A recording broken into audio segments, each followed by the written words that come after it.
Bonjour frères et sœurs, merci de votre fidélité.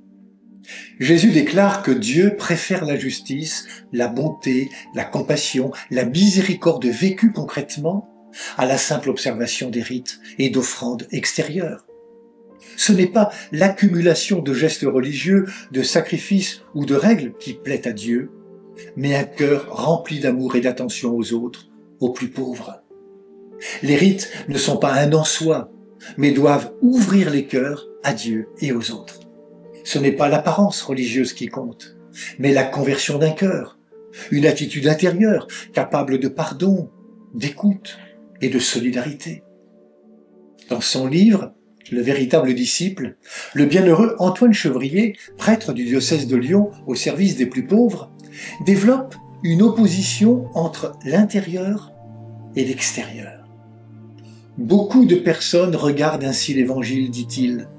Elles admirent de loin, voient la beauté de l'extérieur, mais ne s'y engagent pas vraiment, ne s'en nourrissent pas et n'en découvrent pas la profondeur. Et il ajoute: nous devons reproduire à l'extérieur et à l'intérieur les vertus de Jésus-Christ. Il faut que l'on voie Jésus-Christ dans tout notre extérieur. Il faut devenir un autre Jésus-Christ visible. On se souvient de la critique de Jésus dans l'Évangile. N'agissez pas d'après les actes de ceux qui agissent pour se faire remarquer, car ils disent et ne font pas. La vie chrétienne, poursuit le Père Chevrier, fondateur du Prado, ne doit pas se limiter à une façade. L'âme et l'agir doivent être unifiés par une présence profonde du Christ. La vie intérieure, humilité, pauvreté, prière, charité vraie, union du cœur avec Dieu. La vie extérieure, témoignage par les actes, simplicité, désintéressement, mise en pratique de l'Évangile dans la vie quotidienne.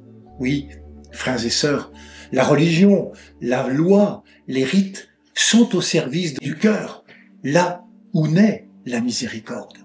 Regardons Jésus, il ne cessera d'avoir une bienveillance active envers celles et ceux qui sont dans la fragilité ou le malheur. Et cette proximité lui vaudra d'être critiqué. Cet homme fait bon accueil aux pécheurs et il mange avec eux. La loi s'opposerait-elle à la charité? Jésus rappelle que le vrai résumé de toute la loi, c'est d'aimer Dieu et son prochain. Ainsi, la charité est la véritable clé pour interpréter la loi. N'est-ce pas ce que Jésus vient de nous dire dans cette page d'Évangile? Bonne journée à toutes et à tous. Prenez bien soin de vous et des autres.